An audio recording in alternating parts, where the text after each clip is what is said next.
என்ன தோழர்கள் எல்லாம் கேட்டாங்க, ஏன் நீங்க ஒரு ஆளு கோட்டு சூட்டு போட்டு வந்தா போதாதா, ஏன் எல்லாரையும் போட சொல்றீங்க? என் கண்ணார பார்க்கணும், கட்டிட வேலை செய்கிறவன் கோட்டு சூட்டோடு வர வேண்டும். ஆடு மாடு மேய்க்கிற தம்பிகள் கோட்டு சூட்டு போட்டுக் கொண்டு நடக்க வேண்டும்.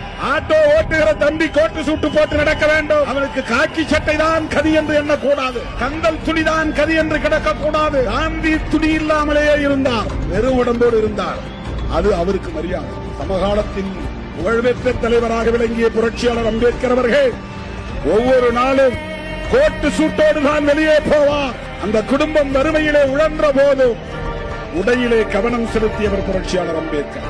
இன்னைக்கு என்னுடைய தம்பிகள் அத்தனை பேர் என்னோட வந்து கோட்டு சூட்டோட நிற்கிறான். Blue shirt, blue pant, white shirt, red tie. அப்படியே அம்பேத்கர் மாதிரி நீ நடக்கணும், அம்பேத்கர் மாதிரி உணரணும். புரட்சியே